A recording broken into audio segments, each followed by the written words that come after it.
Dhamma Punyam Bodhinyanasa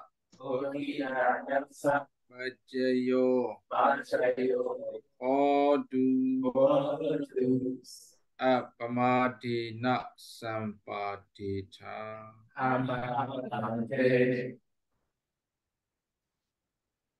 Mingala Vashmi. Mingala Vashmi. Ai mà về trên sĩ địa biểu trình ạ. Trên phía tháp biểu bằng phía. Ai mà trên về trên này phía. Aku trên ở đây giờ midnight khi tao vào phía. Sáng nay nhá, sáng nay khi tao vào phía. Ai đây trên phía. Trên phía vào phía. Để về trên trên là vào phía bằng phía. Bhagavato tung gì vậy? Yên này ya là gì vậy? Aku trên phía aku anh nghe cha này vào phía. Trên phía vào. Ôi vậy hả? Dạ. Còn biết nhiều sách để dùng ha. Còn muốn biết không ạ? Là xây ra thì là xây ra tôi mà. Đi sang xây dựng.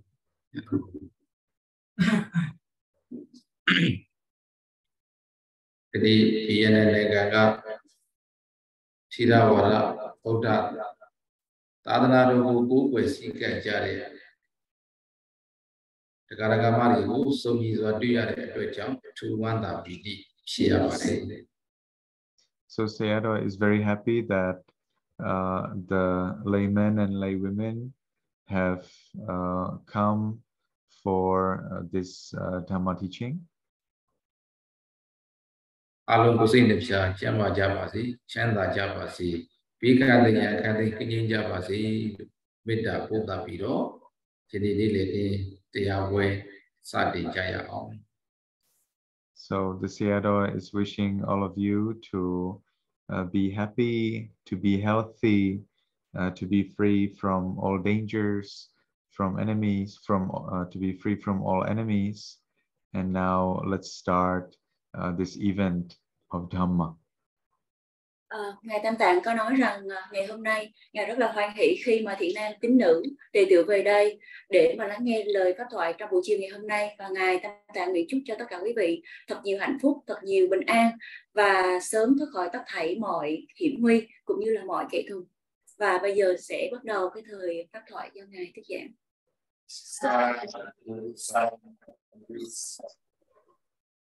Shani Pritadigo Pongo Nine Miaso Chauba Tiago Chinjo Hoja Bimapsipari. So today the Sayadaw will teach you the noblest 6 things in brief.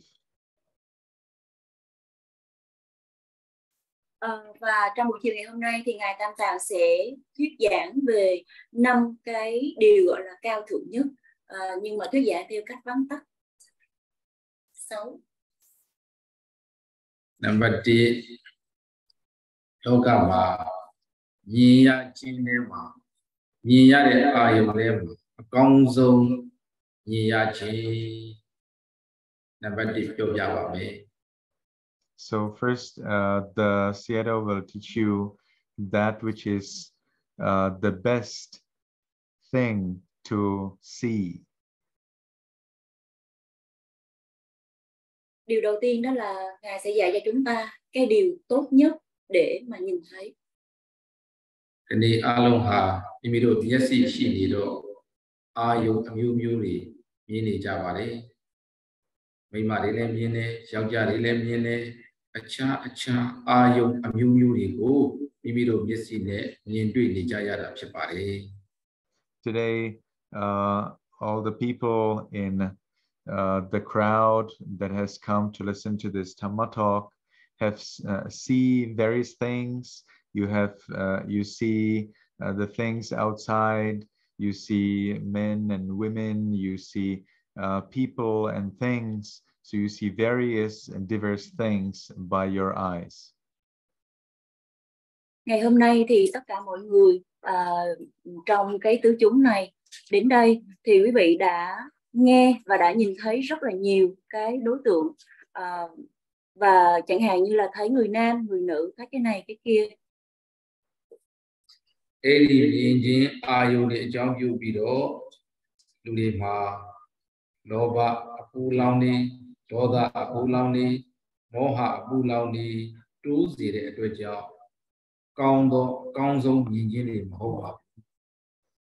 So among all of these things that the people see, there arise the heat or the fire of greed, there arises the fire of hatred, there arises the fire of delusion.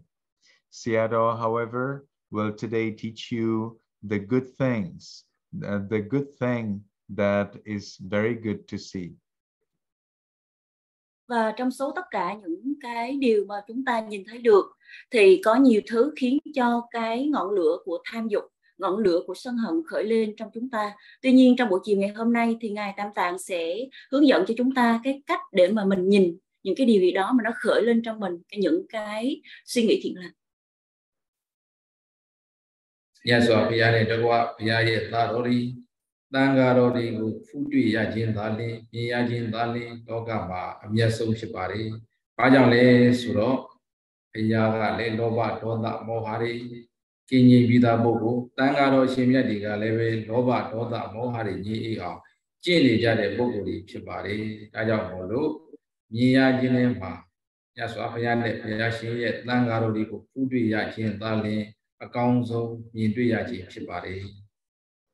So the Sayadaw explains that the best thing to ever see is to see the Buddha and the Buddha's disciples, because when you see the Buddha, you see someone who has got free from greed, hatred, ignorance.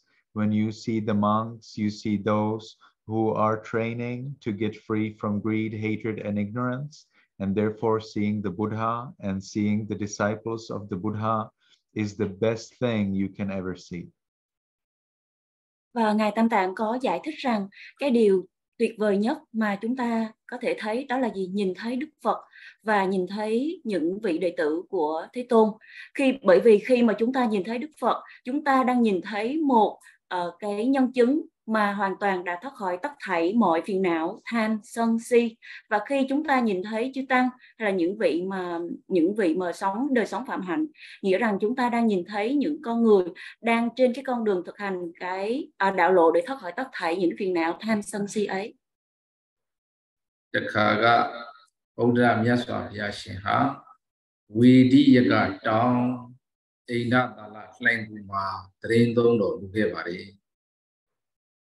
So one time the Buddha stayed on a Vedyaka mountain in Vedyaka town. Yeah, down Vedyaka town. And in a cave.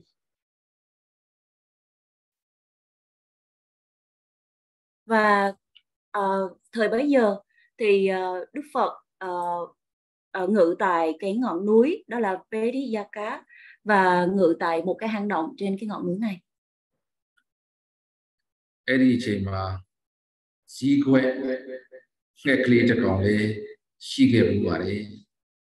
At that time, there was an owl that was available that came up. Và lúc bấy giờ thì có một cái con dạ xoa nó xuất hiện. Dạ xoa bây giờ sống cảnh chùa đây ấy gì quật lý hà. Bây giờ chùa đây là cái tàu ấy đi gì đây lại bà ô sòng bị bà đi. Bây giờ nhà là để khám lại là cái tàu ấy cả đi gì đây chú số lý sĩ bà đi. So this owl was always following behind the Buddha when the Buddha went for alms round, and when the Buddha would return, the owl would always come forth to meet the Buddha on the way back. Và cái con dạ xoa này á, thì nó luôn luôn đi theo phía sau Đức Phật khi mà Ngài đi khất thực, Và khi mà Ngài đi khất thực trở về thì con dạ xoa này nó cũng đi theo và nó xuất hiện để mà nó gặp Đức Phật. Tên đi đó, bây giờ hiện có làm gì hả? Hiện đang ngari chân yam đi đó, trong đây vậy, awata con đây tên đi mà nhà đi vậy, tiền đông đi đó mua vậy. So one evening it has happened that the Buddha stayed in a nice shadow together with the monks. Và vào một buổi chiều nọ thì lúc bấy giờ Đức Phật đang ngự ở dưới một cái gốc cây với chư tỳ khưu xung quanh. Eri chỉ mà xí quẹt nghe hả? Bây giờ này đang ngaro đi xí để đi cũng giáo la video, trong đi san đen, leo đi chi video, con đi ngay sai cha video. Giờ đó bây giờ này đó đang ngaro đi cũng chi nhiêu này vậy. At that time, the owl came and it stretched its wings and arranged its head and beak and so on in a venerating and prostrating manner. Vào lúc đó thì con dạ xoa nó đến và nó dang rộng cái đôi cánh và gọi là nó it's raised its head. I said arranged. It moved its head. The Sayadaw used some very special word that I don't know. So the owl made a movement with its head and stretched its wings, in a venerating, respectful manner to prostrate in front of the Buddha and the monks. Yes, và lúc bấy giờ con dạ xoa nó xuất hiện và nó thể hiện cái cử chỉ hay là hành động, chẳng hạn như là nó dang đôi cánh và nó gọi là cái cử động của cái con dạ xoa này nó thể hiện cái lòng tôn kính đối với Đức Phật. Eri lo phu due de min wen ko Buddha Myat Swa Bhuya ka nyin lo mu de akha ma pyong lo mu ge ba de. So the Buddha, when he saw this owl, he smiled. When he saw this prostrating owl, venerating owl, he smiled. Và khi mà Đức Phật nhìn thấy cái điệu bộ tôn kính của con dạ xoa thì Ngài mỉm cười. Ai đóရှင်Ananda ka Myat Swa Bhuya ba jaung myan pyong ya ba de le lo shaut tha ro mu ge ba de. So Venerable Ananda asked the Buddha, "Oh Venerable Sir, why are you smiling?" Lúc bấy giờ thì tôn giả Ananda hỏi Đức Phật: Bạch Thế Tôn, vì sao Ngài lại mỉm cười? Ai đó Bhuya ka mai ma de Ananda di si quet ne kli ha nga Bhuya ne da kwa tanga ro ri ko chi nyo de sait jaung ka ba baung tat thai ape ngaye ma yauk do bu lu pi nat pi tu gati ma wa pon thana ri be yauk ya lai me mai do bu ba de. And so the Buddha explained that just because this owl is paying respect to the Buddha and to the Sangha, to the community of monks, for 100,000 years into the future, it will never ever be born in the worlds of suffering. Instead, it will be born in worlds of humans and gods. Và Đức Phật trả lời cái thắc mắc của tôn giả Ananda rằng cái hành động mà thể hiện sự tôn kính đối với con dạ xoa đối với Đức Phật và đối với tăng đoàn lúc bấy giờ thì kết quả là gì? Trong 100.000 đại kiếp về sau, cái con dạ xoa này nó sẽ không bao giờ tái sinh ở 4 cõi khổ mà chỉ tái sinh ở cõi người và các cõi trời dục giới. Kaba tat thai ape ngaye ma yauk yong de ma ka be ne kaba baung tat thai lo ne ache ma bo manata lo phor de pisi ka Buddha taw shit me lo mai do de ba de. And moreover, after these 100,000 eons, this owl will become a silent Buddha, Pacceka Buddha, known as Sammāsambuddhassa, the one of happy mind. Và sau 100.000 đại kiếp thì cái con dạ xoa này nó sẽ trở thành một vị Phật độc giác và có tên là Sammāsambuddhassa. Kani daga ma ri ga lu da ri phit ba de. So do ka si quet ha Today Santa Chipari, Duma, Putu, Abitu Sura, Namale, Leve, Payani, the Guatangarori, Chinure, Sing, Kavabong, Tande, Abengaye, Majabu, Yeni, the Duda, Chide, the Garagamari, Putu, Abutu, Tijare, Rejab, Secret, Netted down, Nano Naimare. So while the owl was an animal, and as an animal, it cannot understand what is skillful, what is unskillful. The people who have come today, you, the lay people, laymen, lay women, you do understand what is skillful and what is unskillful. And therefore, the merit from your veneration of the Buddha and Sangha is much, much higher. Vậy thì con dạ xoa đó, nó là một con động vật, nhưng mà nó thể hiện cái lòng tôn kính đối với Đức Phật và Tăng đoàn. Thì mà với tư cách là một con động vật như vậy thì cái trí tuệ, cái sự hiểu biết của nó thua kém con người. Trong khi chúng ta ngày hôm nay đến đây thì chúng ta thể hiện cái lòng tôn kính đối với chư Tăng. Thì và chúng ta là con người, chúng ta có cái sự hiểu biết nó thù thắng hơn những loài động vật. Thì chính vì cái hành động mà tôn kính của chúng ta như vậy, nó sẽ đem lại cái phước thiện nó thù thắng hơn. Bởi vì là con vật thì chúng sẽ không có biết được cái hành động nào là thiện hay là bất thiện. Mặc dù không biết như vậy, nhưng kết quả từ cái việc mà tôn kính đảnh lễ Đức Phật và chư Tăng đem lại kết quả rất là thù thắng, thì cũng chỉ là chúng ta là con người. Thì BNN Ganga Garagamari ha Pia Gole Lo Imeden Chinyu Jare Siaro Dangaro di Chuala in Imeden Ma Chinyu Liza Jare Pia Swing Imeden Na Chinjare Aja Dena Doma Imeden Chinyu Jare Oguri Chide Dwaja Una Sequet Data Talo Ne Owa Muri Jashi Haine Sura Alo Wamya Wanda Shicha Silu Ware. So the Sayadaw explains that the Vietnamese people have great respect for the Buddha. They are very happy to meet the monks.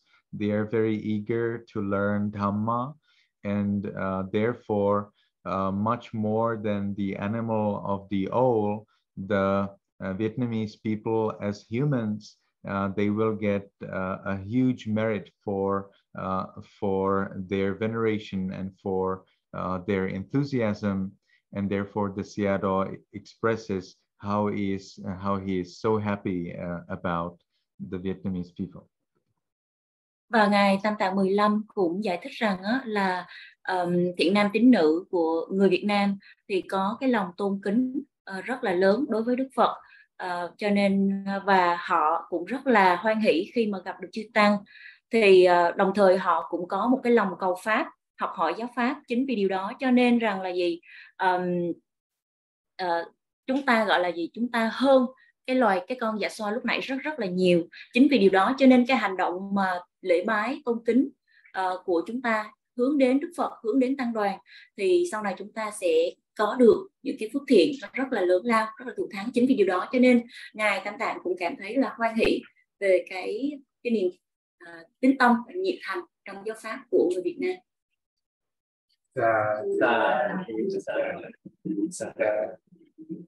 Now then, number ni Amia sâu của biểu biểu vào với number ni mà chaya là đấy mà công sâu chaya chi chỉ bảo đấy. So now the Sayadaw will explain the second thing, that is the noblest, and he says the second thing is the best thing of what can be heard. Và tiếp theo thì Ngài Tam Tạng sẽ dạy cho chúng ta cái điều cao thượng thứ hai. Cái điều cao thượng thứ hai là gì? Cái âm thanh mà mình nghe nó tuyệt vời nhất. Gotama Adani Myu Cha Ni Yare Xiao Cha Adana Maima Adana Now the Chin Dani Ida Dani Adani Myu Cha Ni Yara Pshambari. In the world there are various sounds that can be heard, such as man's voice and a woman's voice, and the sound of song and other sounds. There are many various sounds in the world. trên thế giới có rất là nhiều cái âm thanh khác nhau, chẳng hạn như tiếng đàn ông, tiếng đàn bà, tiếng những cái bài nhạc và vô số những cái âm thanh khác. Loba apu, Doda apu, Moha apu li menyine mene, Loba, Doda, Moha sare kilita apu li tuwa nara ve shi pare. Da jaw akong song ja ya jin lo ma so nain pa bu. So those various things that are heard, they do not help to quench the heat of greed, hatred, ignorance. Instead, they increase the heat of greed, hatred, ignorance. So it is not possible to say that those are the best things to hear.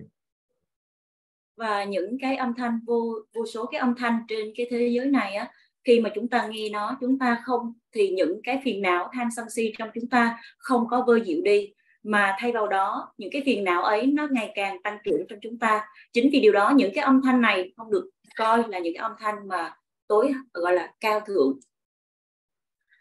Logama jaya de the ma akong song ga ro aya ho ge de taya ro ni ja na ya chin ta le akong song phit pa ri.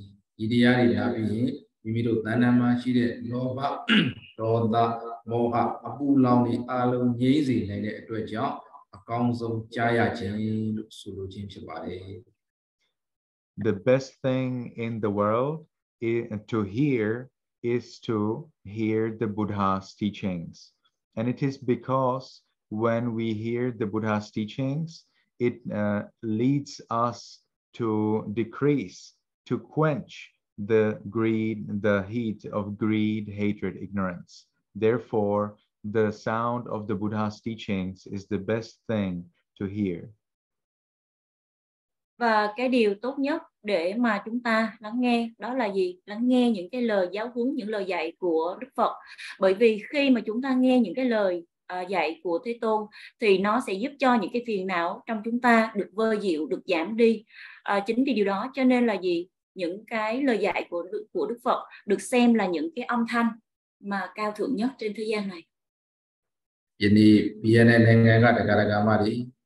Jaya de the ma akong song ja na ya jin ko le di ja na ni ya de. Ai do phaya de ho de taya ri ko na jin lun lo ma phit phit aung ba da pyan di asin sin ne taw di taya na ni ja da ha ibade chi yu sia le be kaung la ba de jaya jin ne ma akong song le di ja ni ya da phit de so da le be a lo wan ta si chin ba de. So today the lay people, the people the Vietnamese people have come and they are now listening to the best thing that can ever be heard, that is the Dhamma. And moreover, they have arranged the gradual translation level by level. So the Sayadaw says this is something that is very pleasurable, that can bring a lot of happiness, and so he is also very happy that this is happening. Và trong ngày hôm nay thì tất cả những thiện nam tín nữ đã tề tựu về đây để nghe một cái âm thanh gọi là cao thượng nhất trên thế gian này, đó là nghe cái lời pháp bảo đặc biệt là từ ngày Tam Tạng 15. Và ngài cũng cảm thấy rất là hoan hỷ, rất là hài lòng khi mà có một cái sự sắp xếp cái phần mà dịch chuyển ngữ từ tiếng Miến sang tiếng Anh, từ tiếng Anh sang tiếng Việt như vậy, để đảm bảo rằng những cái lời pháp thoại đó có thể chuyển ngữ một cách gọi là trong cái chừng mực nào đó là tốt nhất, để mà cho quý vị có thể là thấu hiểu được những cái lời pháp mà ngài chia sẻ.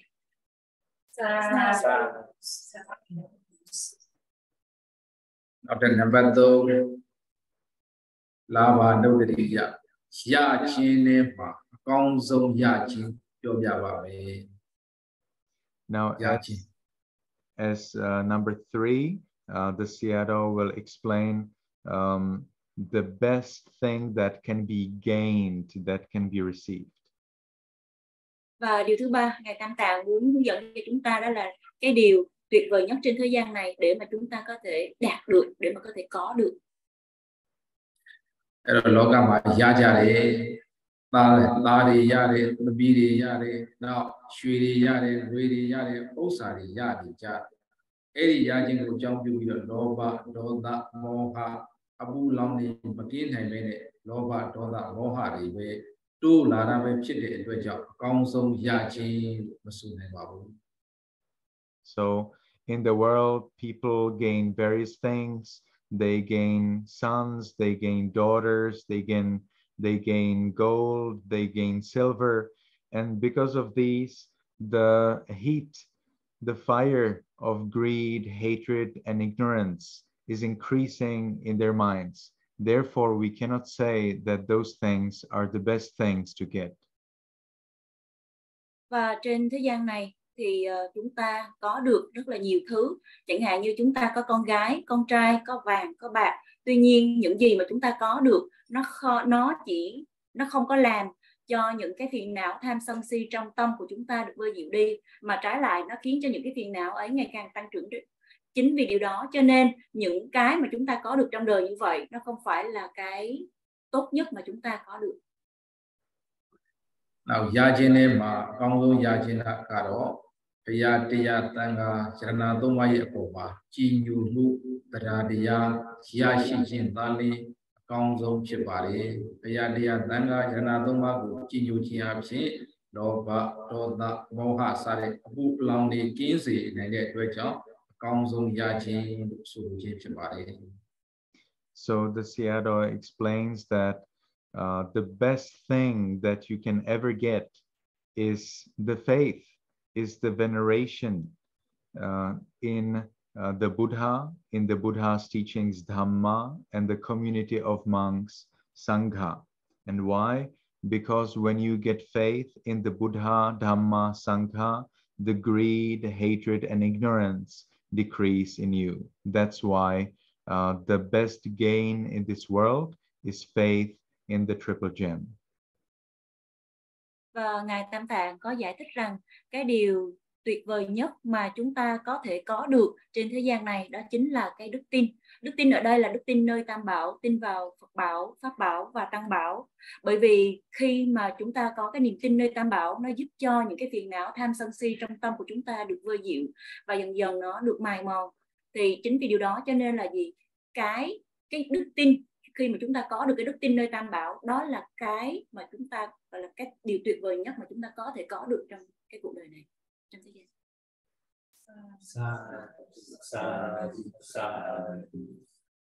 Nambali tích khả nô địch giá tình chính chính chính này mà công dô tình yêu chính chính chính của yêu gia bà mẹ.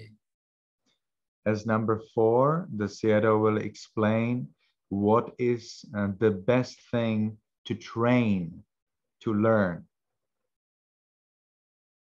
Và điều thứ tư, Ngài Tam Tạng muốn dạy cho chúng ta là gì? Cái điều tuyệt vời nhất để mà có thể rèn luyện bản thân mình, để mà có thể rèn luyện, để mà có thể học hỏi trau dồi. Shiro ngaro adab yinya myung myu tin ne shike ka adab yinya so yin no sin adab nyin adab yatha adab sa de adab yinya ri po. Yini khi so yin no Umyuda pinya sa de adab yinya myu sum ni tin ja de.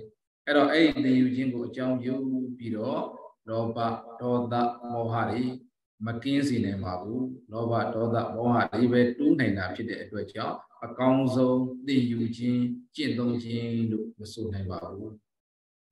In the Buddha's time, the people would train themselves in the skill of horse riding, in the skill of elephant riding, in the skill of chariot riding. Today, people learn the skill of using computers, but these skills may lead to increase of the heat of greed, hatred, ignorance, and therefore they're not the best skills to learn, they're not the best skills to train in. Thời Đức Phật đó thì người ta học hỏi trau dồi những cái kỹ năng, chẳng hạn như là cái kỹ năng gọi là điều phục voi, điều phục ngựa, hoặc là kỹ năng đánh xe. Và thời hiện đại bây giờ thì người ta học những kỹ năng khác, chẳng hạn như là kỹ năng về máy vi tính. Tuy nhiên những cái kỹ năng này á, nó phần lớn sao khiến cho những phiền não tham sân si tăng trưởng mà thôi. Cho nên nó không có được gọi là những cái kỹ năng tốt nhất mà chúng ta cần phải rèn luyện hay là trau dồi. Tỳ yu jin jin tông jin ne ma tila dekha tila ko phi jin tông jin tamadi dekha tila ko phi jin tông jin panya dekha panya ko phi jin tông jin ဆိုတဲ့ tila tamadi panya ဒီ 3 ပါးသာလျှင်အကောင်းဆုံးဖြစ်ပါတယ်။ ဒီအကြောင်းပြုပြီးတော့လောဘဒေါသမောဟအပူလောင်တွေအားလုံးကင်းစေနိုင်တဲ့အတွက်ကြောင့်အကောင်းဆုံးကျင့်သုံးခြင်းလို့ဆိုလိုခြင်းဖြစ်ပါတယ်။ So the Sayadaw explains that the best thing to train in this world is to train in ethics, sila, in meditation, samadhi, and in wisdom, panya. And why? Because when you train in ethics, in concentration, in wisdom, your greed, hatred, and ignorance decrease. Therefore, training in ethics, concentration, and wisdom is the best training in the world. Và Ngài Tam Tạng cũng có giải thích rằng cái điều tuyệt vời nhất trên cái thế gian này mà chúng ta có thể học hỏi hay là rèn luyện, đó chính là rèn luyện rèn luyện về giới, định và tuệ. Vì sao vậy? Bởi vì khi mà chúng ta rèn luyện bản thân mình trong cái việc mà trau dồi giới, định, tuệ thì nó có thể giúp cho chúng ta loại bỏ đi những cái phiền não tham sân si. Chính vì điều đó cho nên cái việc mà trau dồi giới, định, tuệ được gọi là cái sự trau dồi rèn luyện tốt nhất trên thế gian này. Number 5 Parisriya Nodriya Fuse lâu truy trên em mà con sông lâu truy trên cho nhà bà mẹ. As number 5, the Sayadaw will explain the best thing that you can ever take care of. Và điều thứ 5, điều tuyệt vời thứ 5 đó là Ngài Tam Tạng có nói rằng đó là cái điều mà chúng ta gọi là chăm sóc, cái điều chăm sóc tuyệt vời nhất. Logama Ni Yao Gia Ga Le Sani Maya Go Pyusu Lo Chui De Sani Maya Ga Le Ni Yao Gia Go Pyusu Lo Chui De Now Tell Mimi Ro Yet Dari Tamiri Pyusu Lo Chui De Shimbayedi Pyusu Lo Chui De Sadi Chin Logama Pyusu Lo Chui De Yazwa Shija Bari. So in this world there are various things and various people that people take care of, such as husbands take care of their wives, wives take care of their husbands, parents take care of their children, and people take care of their chiefs, and so on. There are various occasions for or various ways of taking care of. Và trên thế gian này có rất là nhiều cái hình thức mà người ta chăm sóc lẫn nhau, chẳng hạn như vợ chăm sóc chồng, chồng chăm sóc vợ, cha mẹ chăm sóc con cái, hay là người nhân viên chăm sóc cho cái người chủ của mình. Thì rõ ràng rằng chúng ta thấy có rất là nhiều những cái hình thức mà giữa người với người có thể chăm sóc lẫn nhau. Edi Pyusu Lo Chui Jin Go Chong Yu Pi Do Loba Doda Moha Ri Makin Nai Mene Loba Doda Moha Sare Kidetari Tuwa Lara Be Chide Dwe Chao Akong Zo Pyusu Lo Chui Jin Lo Su Nai Ba Bu. So the Sayadaw says that in these cases, the taking care of those kinds, however, does not appease, it does not quench the fire of greed, hatred, ignorance. Instead, they increase the fire of greed, hatred, and ignorance. And therefore, we cannot say that they are the best kinds of taking care. Ngài Tam Tạng cũng có nói rằng là những cái hình thức, những cái cách mà chúng ta chăm sóc lẫn nhau vừa rồi nó không có làm vơi dịu đi những cái ngọn lửa của tham sân si. Trái lại, nó khiến cho những cái ngọn lửa tham sân si ấy ngày càng trỗi dậy mạnh mẽ hơn. Chính vì điều đó cho nên cái hình thức mà chăm sóc đó không được gọi là hình thức chăm sóc tối thượng nhất. ပြုစုလုပ်ကြွေးတယ်ဘုရားဝေယဝစ္စလုပ်တယ်နောက်ဘုရားရဲ့တရားတော်ကိုစောင့်ထားတဲ့ပုဂ္ဂိုလ်တွေကိုပြုစုလုပ်ကြွေးတယ်နောက်သံဃာတော်တွေကိုပြုစုလုပ်ကြွေးတယ်အဲ့တော့ပြောမယ်ဆိုရင်တော့ဗုဒ္ဓဝေယဝစ္စဓမ္မဝေယဝစ္စသံဃာဝေယဝစ္စပြုခြင်းသာလေလောကမှာအကောင်းဆုံးပြုစုလုပ်ကြွေးခြင်းဖြစ်ပါတယ်။ဘာကြောင့်လဲဆိုတော့လောဘဒေါသမောဟစတဲ့အပူလောင်မှန်သမျှကင်းစေနိုင်တဲ့အတွက်ကြောင့်အကောင်းဆုံးပြုစုလုပ်ကြွေးခြင်းလို့ဆိုလိုခြင်းဖြစ်ပါတယ်။ So the best kind of taking care of is when people take care of the Buddha, when the people take care of the teaching of Dhamma, when the people take care of the monks.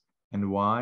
Because when they're taking care of the Buddha, of the Dhamma teaching, of those who follow Dhamma, and of monks, then their greed, hatred, and ignorance decrease, and therefore this is the best way of taking care of. Vậy thì cái hình thức nào được xem là chăm sóc tối thượng nhất? Thì đó là gì? Chăm sóc Đức Phật và chăm sóc những lời giáo huấn của Đức Phật và chăm sóc những cái người mà sống đời sống phạm hạnh để mà hành trì theo những cái lời giáo huấn ấy. Bởi vì khi mà một người mà chăm sóc cho gọi là chăm sóc Tam Bảo đó, chăm sóc Đức Phật, những lời dạy của Đức Phật và những người tu sĩ thì đây là cái hình thức gọi là chăm sóc tối thượng nhất trên thế gian này. Ini biasa dengan agama kita, Buddha Wiyya Wassa sebenarnya biasa ni kita le, tiada biasa tension tiada pilot jadi.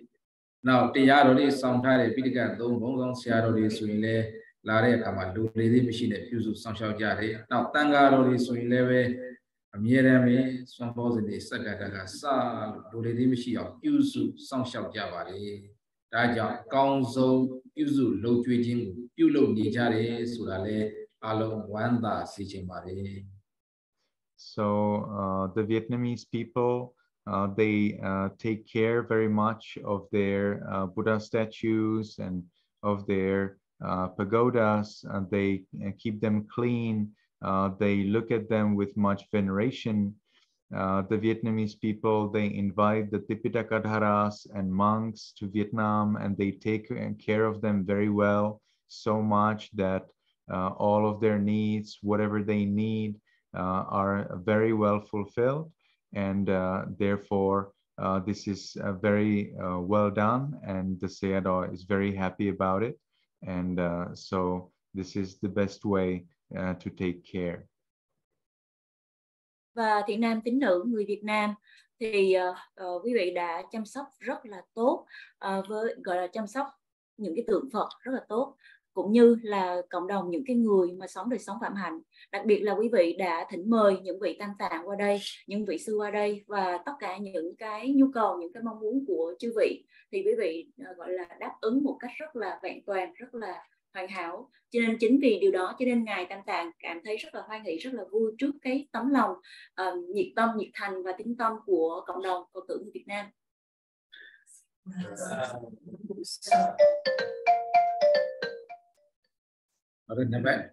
Number 6 Anodata Anodriya. Đó Maya Chin Triya Chin ne ma Kong Song Maya Chin Triya Chinပြောပြပါမယ်. Now the Sayadaw will explain the best thing that you can ever remember, that the best thing that you can ever think about. Và điều cuối cùng thì Ngài Tam Tạng muốn giải thích rằng cái điều tuyệt vời nhất mà chúng ta có thể nhớ, hay là điều tuyệt vời nhất mà chúng ta có thể nghĩ đến. Lokama Triya Jare. Đó Chào gia gà lê về miêu tâm y của tây gia re miêu tâm y gà lê miêu ta của tây gia re nào mi chết để khi nè bố cụ đi của lê về miền tây gia bị đột đi ra vào đấy. Eri tây gia chỉ của trong du bị đột loba, doda, moha, abu long đi mà kinh mê nè loba, doda, moha sa để kí đi ta đi tua qua là ra về xí để đuổi cháu à con sông tây gia chỉ mà xuống này vào. In this world, people are thinking of various things. Men are thinking of their husbands are thinking of their wives, and wives are thinking of their husbands, and so people are thinking of whatever other people that they appreciate, and as they're thinking like this, their greed, hatred, and ignorance increase, and as they increase, these are not the best things to think of. Và trên thế gian này, người ta có rất là nhiều cái điều để mà suy nghĩ về. Chẳng hạn như chồng thì nghĩ về vợ, vợ nghĩ về chồng. Và tuy nhiên á, và chúng ta có rất là nhiều cái đề tài, rất là nhiều cái vấn đề khác để mà suy nghĩ. Tuy nhiên những cái suy nghĩ của chúng ta đó, nó chỉ làm cho những cái phiền não, tham sân si tăng trưởng mà thôi. Chính vì điều đó cho nên những cái suy nghĩ như vậy không được xem là những cái điều đáng để mà suy nghĩ về. Triya Jenema, Kong Sungaro, Baucha, Lodati, Idipito, Bhagawa, A-ra-hán Sare, Piashi, Kondo Miago, Madriya Nichin. Vakado, Bhagavata, Namo Sare, Teya, Kondorigo, Madriya Nichin. Nobody Bando, Bhagavato, Tawaka, Tango Sare, Tanga, Kondorigo, Tatiya Nichin, Dali, Lokama. Kong Zom Shibari, Loba, Roda, Moasare, Kili, Dari, Alo, Yazi, and Kong Zom, Triya Chin, Sulu Chim Shibari.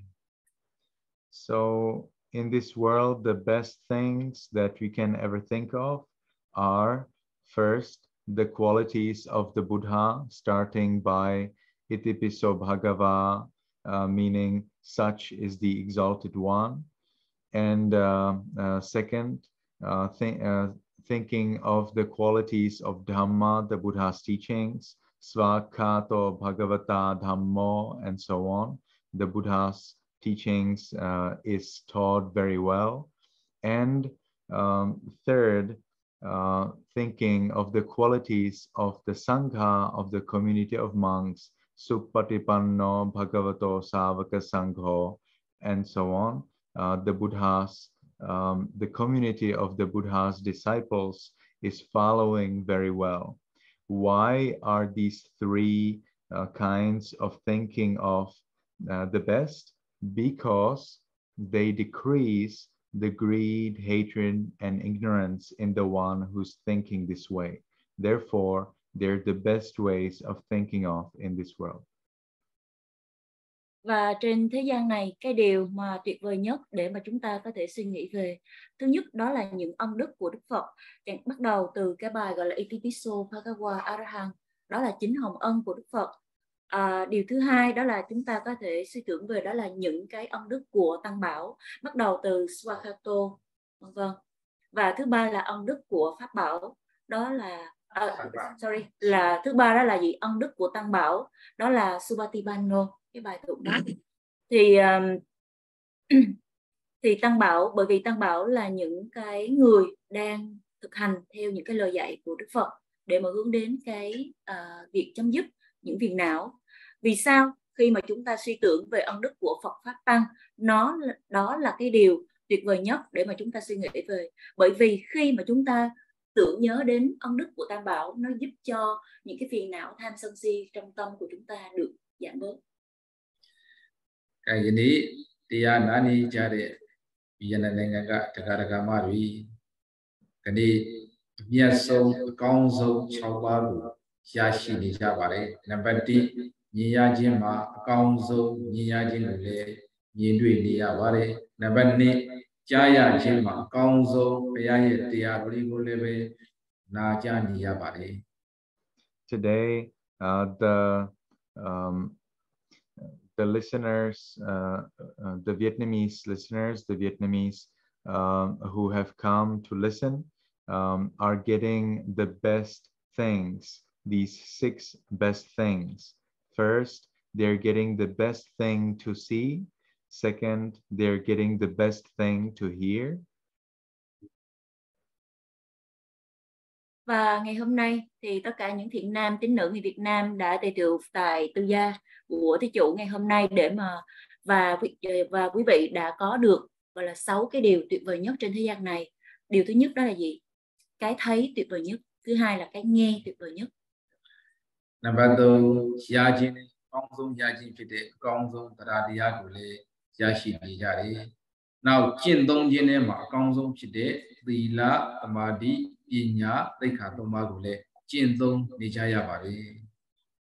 So out of the best things to see, the Vietnamese people are seeing the community of monks, Sangha.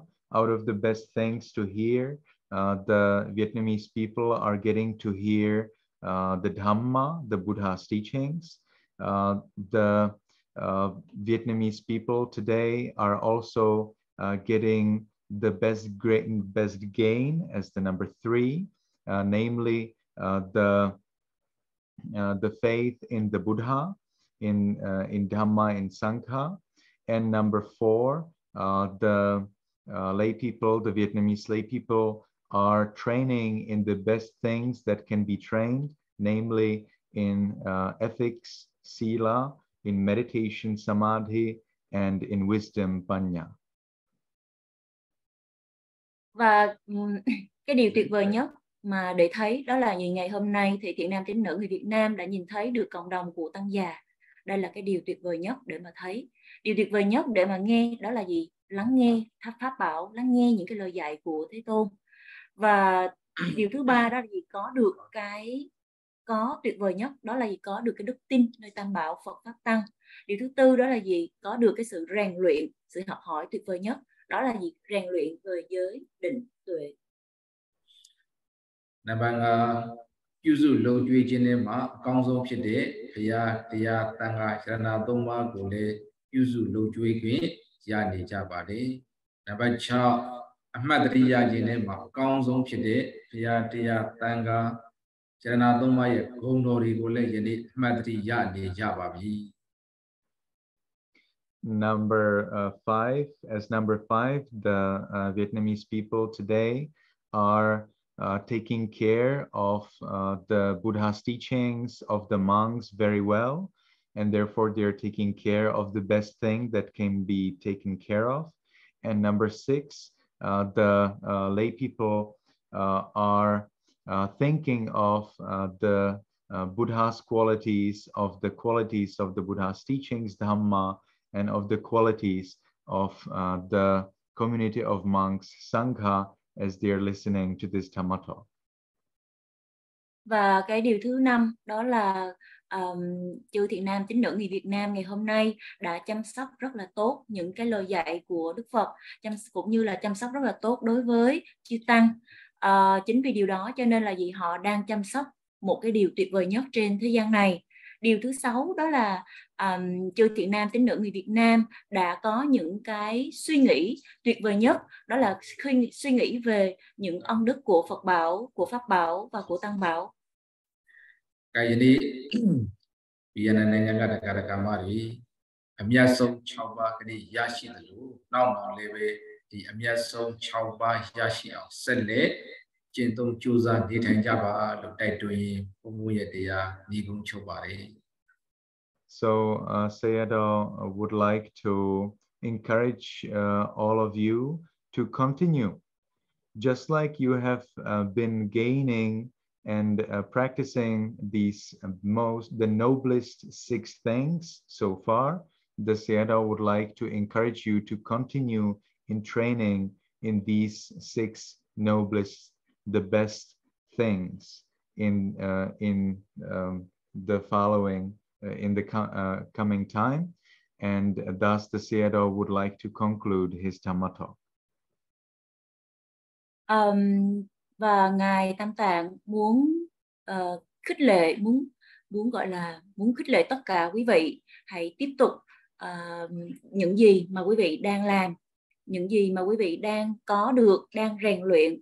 Bởi vì những gì mà quý vị đang có và đang rèn luyện đó là những cái điều tuyệt vời cao thượng nhất trên thế gian này. Chính vì điều đó cho nên là Ngài khích lệ cho tất cả chúng ta hãy tiếp tục cái đời sống, gọi là tiếp tục cái việc trau dồi đó. Và đến đây thì Ngài cũng muốn kết thúc cái thời pháp thoại.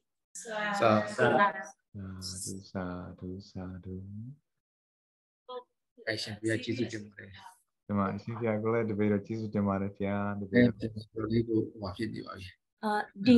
Bante, Dear Bante, could you please help us to tell the Vipassana whether if anyone had any questions so they can ask him? I see. What about if I ask him to allow 3 questions? Would that work? Yes, Bante. Shantiago Vietnam Paritaka Mikon Tong Che Michim Javarefia. Sarah says, ask. Quý vị có thể hỏi. Con xin phép con có câu hỏi muốn hỏi là con muốn đến vào tu tập nhưng mà cả nhà con không có ai cho phép thì bây giờ con phải làm gì mà dựa thêm trên kinh tạng để mà có thể con đi sang được đó. So dear Bante, there is one a lay man here would like to be a monk, and he would like to go to Myanmar, especially to Pao Center, to learn and to practice. But right now, his family didn't allow him to do so. So what should he do to make his dream come true? Amazing. Cynthia, Vietnam Paritah ma Daka Tiyauka to Amadan Yahan watching by the Thia to ga Myaman and to Abido Pa out Toya Matua Yahan Amadan watching by the Dabame to Mita Suga to go Quim view Babu Elosoyan Ba Loyan Comale.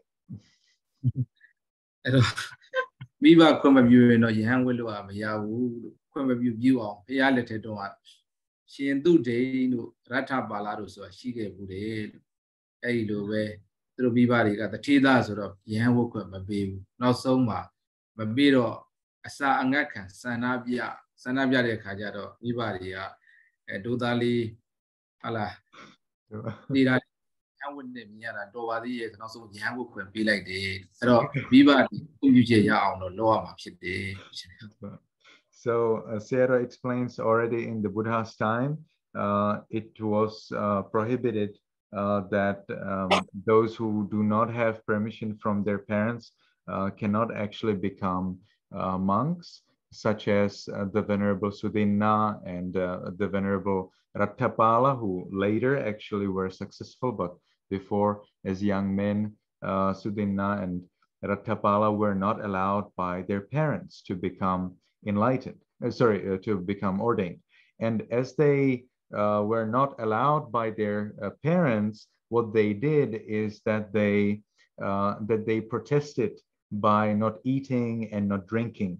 And as they were not eating and not drinking, the parents finally gave them the permission, and so then Sudinna and Rattapala finally could become monks. So the Sayadaw suggests that you persuade your parents to provide you with the permission, and then you can become a monk. Ngài Tam Tạng có giải thích rằng là thời Đức Phật cũng đã cấm rằng là những ai mà khi mà chưa có sự đồng ý của cha mẹ thì không có thể trở thành một vị tỳ khưu. Và trong kinh điển cũng có ghi lại cái câu chuyện của hai vị tỳ khưu, đó là Sutina và Rattapala. Thì hai vị này khi mà muốn xuất gia trở thành tỳ khưu thì gặp sự phản đối của cha mẹ. Thì lúc bấy giờ thì hai vị này, đặc biệt là ngài Rattapala, đã gọi là gì, đã thực hiện một cái điều, đó là gì, không có ăn và không có uống cho đến khi nào mà có được cái sự đồng ý của cha mẹ. Cho nên là trong cái trường hợp của chú, khi mà chú chưa có được gia đình cho phép thì chú cần phải cố gắng thuyết phục cha mẹ, cho cha mẹ hiểu được cái vấn đề này. Thì khi nào mà có cái sự đồng thuận của cha và mẹ thì mới có thể xuất gia trong cái giáo pháp và luật của Thế Tôn một cách gọi là chính đáng. Todo leve Rata Balaro tu de no Viva de Sissin on Sanga can Sana Mabia. PBJ Nale on Yobia. Jane Yini and Basui and Gajini wine Ubido, Yobia Mesuino, TV Lepset one and Marie. Sayadaw, however, suggests that you should not protest by not eating and by not drinking. Instead, you should discuss with your parents so that they understand and you should speak with your friends and other people that you know, and have them come and persuade your parents so that they give you the permission. Và nhưng mà trong trường hợp này á, thì Ngài Tam Tạng không có khuyên chú là phải nhịn ăn nhịn đói để mà cha mẹ động lòng, để mà cho phép. Tuy nhiên thì chú còn phải cố gắng để mà thuyết phục cha mẹ, để mà cha mẹ có thể hiểu được cái ý nguyện của chú. Đồng thời chú có thể nhờ những người khác, chẳng hạn như là bạn bè hoặc là những người thân của mình, để mà có thể họ đến gặp cha mẹ, họ có thể là nói thêm để mà cho họ hiểu.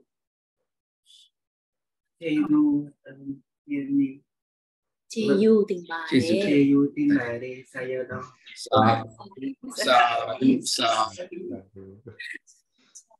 Cái này ông như chuyện là sana đểဖြစ်သွားပါလိမ့်မယ်. Sana vận động kinh Dhamma cái là sana chỉ để bộ quả, nó xong mà sana chỉ ông nhìn mà đấy.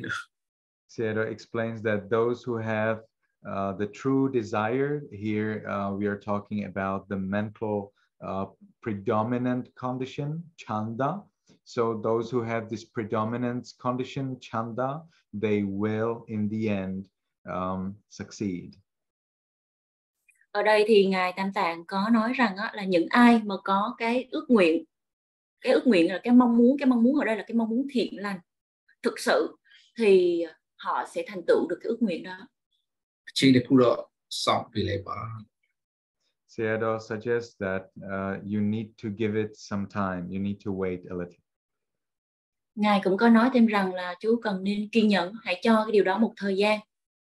Câu hỏi đi ạ. Thầy cho con hỏi là với một cư sĩ tại gia như bọn con, cái công việc kinh doanh rồi việc gia đình nó rất là nhiều, thì con cần phải tu tập như thế nào, phân bổ thời gian làm sao, và làm thế nào để có thể chứng được thánh quả ngay trong đời này, sơ quả, ví dụ như là dự điêu hay là A-ra-hán, thì Ngài hãy chỉ cho chúng con biết là làm thế nào mà cư sĩ tại gia với rất là nhiều các cái bổn phận công việc gia đình kinh doanh mà vẫn có thể chứng được quả ngay trong đời hiện tại ạ. Devante, the next question is, as a lay people, we have a lot of responsibilities to take care of, such as business, such as families, and many other daily chores. So how could they can divide their time to study or to practice so that they can attain the sotapanna or higher attainment? Okay, very nice. Tishinthia Turoga Meda Turoga Ludri and in a Lubawa Ma Turoma Dawa Song Shibare Turoye Ture Yang or Kesa no Ture Sipuai Kesaro Ture Kali Kesaro a song Kesari Nyaji Shibare. The Kesari Lone Yene Turoga Tia Dhamma Lila Po Tia Dhamma Chinchampo Turoga a chain below Yalabi, a chain below Adon Bubi, Dota Pan, Takadaga, Naga, Yahanta, Chiao, below Mu, a chain ya, a season yapamle, below Mu, Chinchan yapamle, Piade. Losrado, a yaditon Lubamba, Nijada Soro, Ares or other machine. I don't see Kikaro. Ya đi trong lúc mà điတရားဘာဝနာကျင့်ကြံမှုရမလွယ်ဘူးဆိုပြီးတော့ယဟန်တွေတော်တော်များများဝက်ပြီးတော့တရားကျင့်ကြံကြိုးကိုအထောက်ကြတာပါသို့တော်လည်းပဲလူဘဝနဲ့လည်းပဲဖြစ်တဲ့ပုဂ္ဂိုလ်တွေဘုရားလက်ထက်ကတော်တော်များများရှိပါတယ် So so in the Buddha's time, already in the Buddha's time, it was very clear that lay people will not have time to practice Dhamma. So that is why actually lay people unable to practice Dhamma as lay people became monks and nuns. However, the Sayadaw continues, in the Buddha's time, there still were lay people who were able to practice as lay people, and they became enlightened. Thì Ngài Tam Tạng có nói rằng vào thời Đức Phật thì nó cũng đã có những cái câu chuyện rất là rõ ràng rằng là gì, những người cư sĩ sống tại gia thì họ có ít thời gian hơn để mà thực hành cái đời sống phạm hạnh hoặc là để mà thực hành thiền so với những người mà họ xuất gia trở thành tỳ khưu hay là tỳ khưu ni. Tuy nhiên Ngài cũng có đề cập rằng là gì, cũng có những cái vị mà sống đời sống tại gia cư sĩ họ vẫn có thể thực hành và chứng đắc được đạo quả. Mahanan Oga tu juere sura shi jare tro leve loka lu bang me ma be ni tro ye aimu kaisa de lou yin neတရားဘာဝနာလည်းကျင့်ကြံရနေနောက်ဆိုအနာဂတ်ဖြစ်တော်မှာပဲဖြစ်သွားကြတာရှိပါတယ် In the Buddha's time, Mahanama and Ugga were two prominent householders who still were lay people, and still they became anagamis, non-returners. Vào thời Đức Phật thì có hai vị, đó là Mahanama và Ugga. Thì hai vị này là thiện nam, là người cư sĩ đó. Tuy nhiên thì họ đã chứng đắc được tầng thánh thứ 3 là A-ra-hán. အဲ့ဒါတော့ဘုရားလက်ထက်ကပုဂ္ဂိုလ်တွေကတော့တော်တော်များများပါရမီရှင်တွေဖြစ်တဲ့အတွက်ကြောင့်လို့သူတို့ကတော့ဉာဏ်ကြတယ်ယခုခေတ်ပုဂ္ဂိုလ်တွေကတော့ပါရမီနဲ့နည်းလို့ဒါခုနောက်ပိုင်းမှာကျန်နေကြတာဖြစ်တယ်အဲကြောင့်မလို့သူတို့ထဲတော့အများကြီးအချိန်ပေးပြီးတော့ကြိုးစားဖို့တော့လိုအပ်ပါတယ် So in the Buddha's time, however, the people had a lot of merit, had a lot of practice of perfections from their previous lives. So it was not so uncommon that this kind of highly unique people were available. In this era, however, people do not have that much of practice of perfections, paramis, from their past lives. So it is necessary for the lay people to do much more of the hard work. Vào thời Đức Phật thời bấy giờ thì con người họ có rất là nhiều, tích lũy được rất là nhiều phước báu, và cái túc duyên chín mùi gọi là túc duyên giải thoát của họ chín mùi, bởi vì họ đã sở hữu được những cái pháp độ ba la mật một cách rất là toàn diện, cho nên là gì, họ chỉ cần nghe một cái gì đó hoặc là cần một cái khoảng thời gian thực hành ngắn thì họ có thể chứng đắc đạo quả. Tuy nhiên thời đại bây giờ thì cái số lượng người mà sở hữu được cái túc duyên giải thoát chín mùi như vậy hoặc là sở hữu được những cái pháp toàn thiện ba la mật sâu dày như vậy thì nó không có. Chính vì điều đó cho nên là những người mà sống đời sống tại gia cư sĩ cần phải thực hành nỗ lực rất là nhiều so với thời Đức Phật. Lâu đi vì màတရားအထုတ်မယ်ဆိုရင်လည်းပဲအသက်တာသိသွားတယ်တရားအထုတ်လိုက်ရမှာမဟုတ်ပါဘူး။ဒါကြောင့်မလို့နေ့စဉ်နေ့တိုင်းအချိန်လေးကိုသတ်မှတ်ပြီးတော့အလုပ်လုပ်တဲ့ချိန်လို့အဲ့တော့နေ့စဉ်နေ့တိုင်းတရားထိုင်တဲ့အချိန်လေးတစ်ချိန်လောက်သတ်မှတ်ပြီးတော့ထိုင်စီခြင်းပါတယ်။နေ့လိုနေ့မြတ်တွေဆိုရင်တော့တနေ့တာအလုံးထိုင်မယ်ဆိုရင်တော့ပို့ပြီးတော့ကောင်းပါလေ။ဒါဆိုလို့ရှိရင်တော့ဖြည်းဖြည်းနဲ့ပါရမီရင့်တန်လာရင်ဒါမဲ့ဖို့အထိရရှိသွားနိုင်ပါတယ်လို့ဖြည်းဖြည်းခြင်းပါတယ်။ So when the lay people are doing this hard work at in their job, it is very hard for them to find time for meditation. And when they get to their meditation, they're very tired, and so their meditation is not very successful. However, the Sayadaw suggests that the lay people assign specific time for their meditation practice in their working days, and when there are special days such as the holidays, they meditate the whole day if possible. And this way gradually the lay people would be increasing in their perfections, so that when their perfections are complete, they can achieve the noble path and fruit, Magga Phala. Cho nên là những người mà sống đời sống tại gia cư sĩ khi mà họ có nhiều cái phận sự phải làm và nhiều cái việc phải làm thì rất là khó cho họ để mà có thể dành thời gian để mà thực hành thiền. Và khi mà họ thực hành thiền thì họ thường cảm thấy là gì, rất là uể oải hay là rất là mệt mỏi. Chính vì điều đó cho nên cái việc tham thiền của họ nó không có thành công.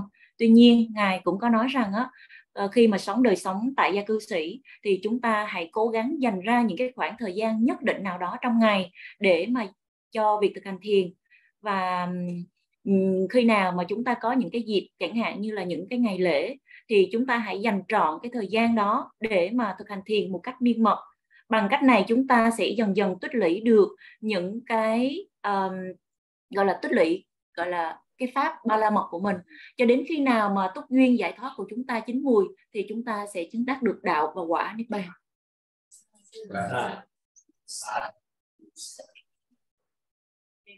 Còn một câu nữa thôi. Bởi vì hiện tại ở bên San Francisco thì ngài thiền sư cũng đã hơn 1 giờ sáng rồi, nên là cũng mong ngài có một thời gian thì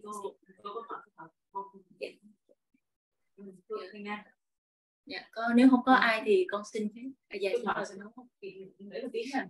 Câu hỏi đơn giản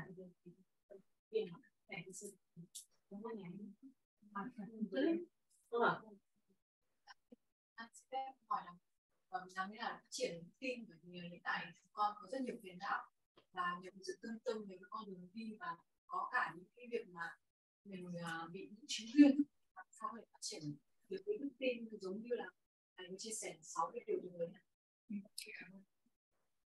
So dear Bante, how for the lay people to increase or develop their faith in the Buddha, in the Dhamma, in the Sangha, when they have a lot of obstacles or hindrances or defilements in their life?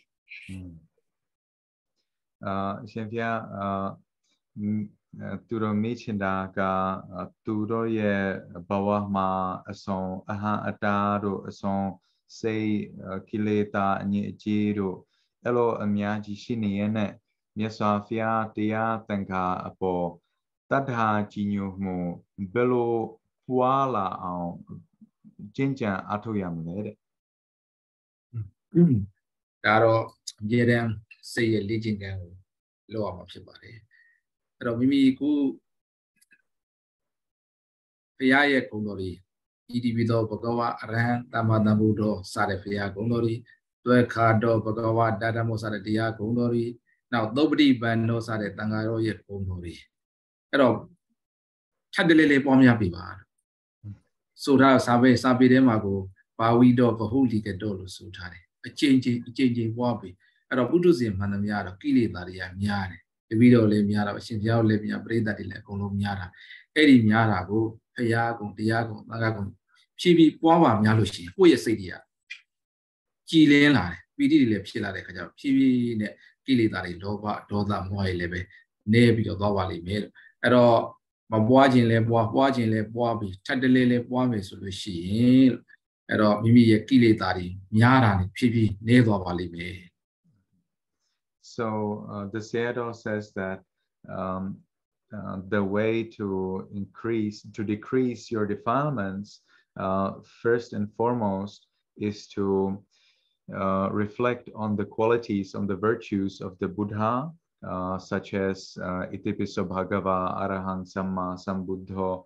That means such is the exalted one. He is free from all defilements. He is rightly and fully awakened, and so on. Reflecting on the qualities of Dhamma, Svakato, Bhagavata, Dhammo, Samdittiko, Akaliko, and so on. The Buddha's teachings, Dhamma, is well spoken. It is possible to see it, and Akaliko, it gives immediate result. Reflecting on Sangha, on the community of monks, their virtues, their qualities, Suppatipanno Bhagavato Savaka Sangho, the community of the Buddha's disciples is practicing well, and so on.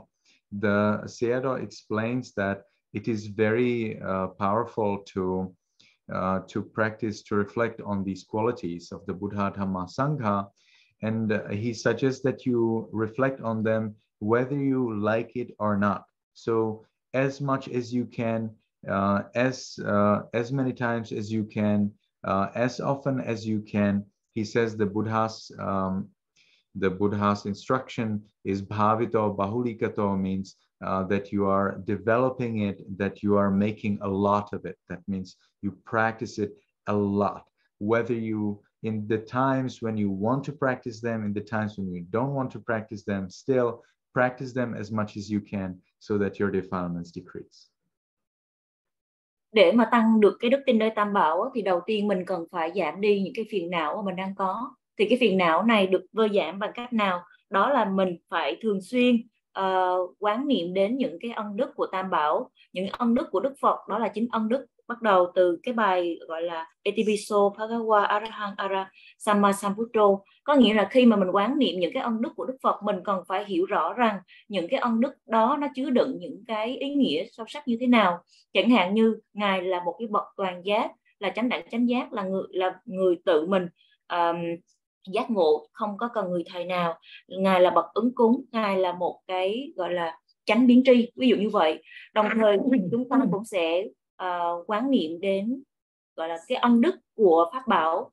Pháp Bảo là những cái lời dạy cao quý của một vị chánh đẳng chánh giác mà rất là hiếm hoi mới xuất hiện trên cái thế gian này, và gọi là quán tưởng đến những cái ân đức của Tăng Bảo, đó là chư tăng, là những cái người đang thực hành cái con đường phạm hạnh, đang làm theo những cái lời giáo huấn của Thế Tôn để mà hướng đến chấm dứt mọi cái phiền não. Khi mà chúng ta quán niệm những cái ân đức của Tam Bảo, phải quán niệm một cách là gì? Thường xuyên, thường trực, nhiều như chúng ta có thể. Bởi vì một trong những cái điều mà Đức Phật có dạy là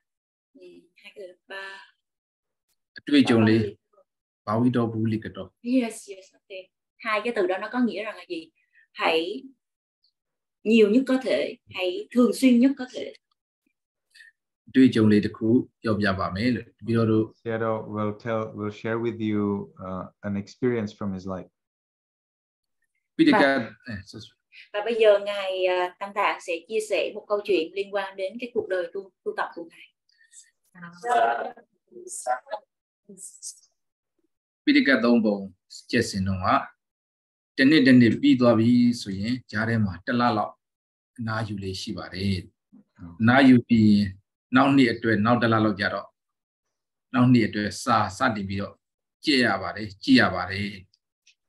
The Sayadaw, when he was memorizing to become a Tipitaka, every year he would take a month free when he would take rest from the memorizing, but then the other years he would always take 1 month free from memorizing, and then the rest of the year he would be memorizing for the exams. Ngài Tam Tạng có chia sẻ rằng thì trong suốt cái khoảng thời gian trong nhiều năm mà Ngài trước khi mà Ngài trở thành một bậc thấu suốt Tam Tạng, bậc thủ quỹ kho tàng Pháp Bảo, thì cứ mỗi năm như vậy Ngài sẽ dành ra 1 tháng trống để mà có nghĩa là gì?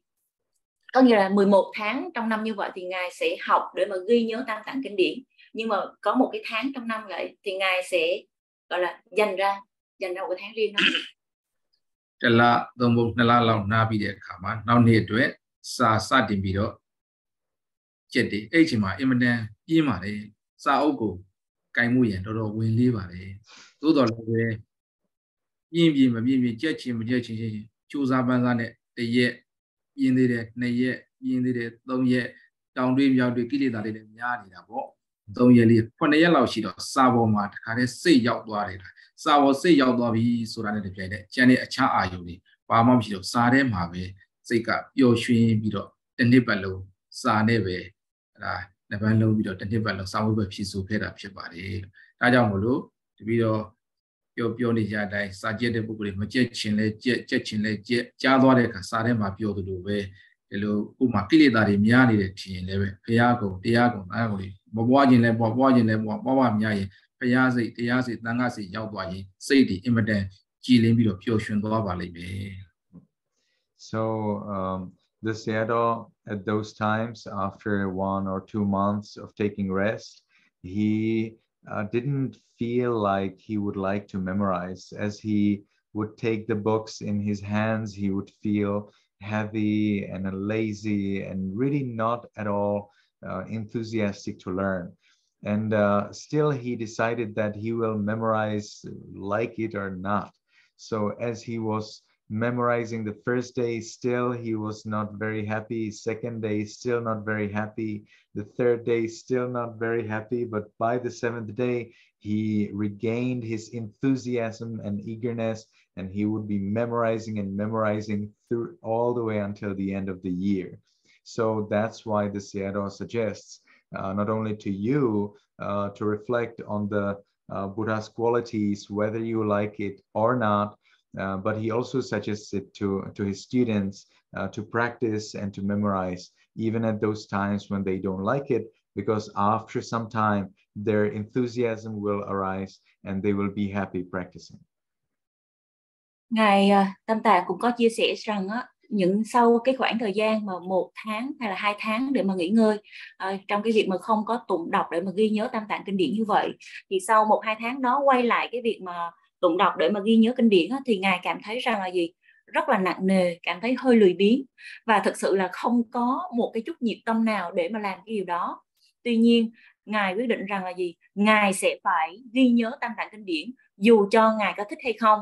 Thì ngày đầu tiên Ngài cảm thấy không có hứng thú, ngày thứ 2, thứ 3 cũng không có hứng thú, nhưng đến ngày thứ 7 thì cái sự nhiệt tình, cái sự hứng thú đó nó xuất hiện. Chính vì điều đó cho nên là gì? Quý vị hãy tự ghi, gọi là ghi nhớ và gọi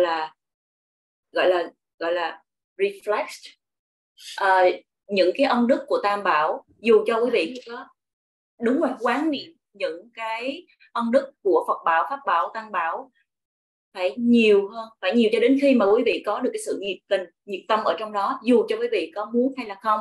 Đây cũng là cái cách mà Ngài đã dạy cho những cái người học trò của mình. Thì ban đầu có thể là không muốn, không có thích, nhưng mà bằng cái sự cố gắng, bằng cái sự rèn luyện một cách là tinh tấn thì dần dần mình sẽ có cái được nhiệt tâm trong cái điều đó.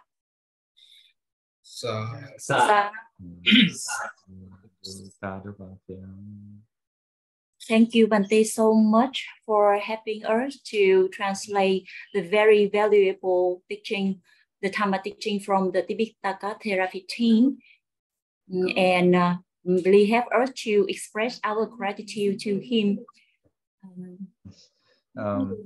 Yes, I'm also very happy for this opportunity, and I do not get much opportunity to translate Tipitaka.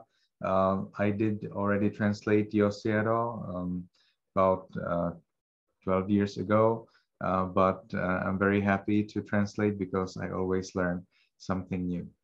ရှင်ဖျားကိုကျေးဇူးအများကြီးတင်ကြပါတယ်တဲ့တပည့်တော်လည်းအင်မတန်ကျေးဇူးတင်ပါတယ်ရှင်ဖျားရဲ့တရားတော်ဟောထားတာတပည့်တော်မကြားဖူးပါဘူးဒါကြောင့်အတိလည်းလေးလာရပါတယ်ဗျာကျေးဇူးအများကြီးတင်ပါတယ်သာဓုသာဓုဒီတော့တော်ချီးကျူးပါတယ်ဗျာဒီလိုဘာသာပြန်နေတာလေတော်တော်လေးလာထားလို့တပည့်တော်သိရပါတယ်ပါပါဘာမြောက်ဝမ်းသာသာသနာတော်လည်းဘာမြောက်ဝမ်းသာဖြစ်ရပါတယ်ဗျာဆက်လက်ပြီးတော့ဆရာတော်လည်းသာသနာလုပ်ငန်းကြီးစတဲ့တပူဆောင်ရွက်နိုင်ပါစေဗျာဒီမှာကျေးဇူးတင်ပါတယ်ဗျာSayadaw is also very happy.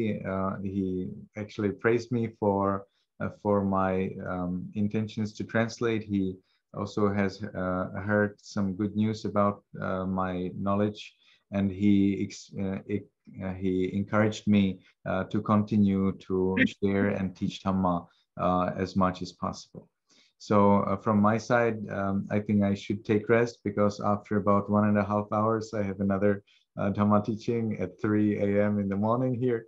So it was a pleasure to see everybody, and hopefully we will get some more opportunities to see Tipitaka Dharas, not only through online, but also when I come to Vietnam. I enjoy translating them because I just learned so much and I enjoy it very much. Thank you all. May you be happy, may you be healthy, and may you soon attain the eternal bliss of Nibbana. Sadhu. Thank you so much, Bante.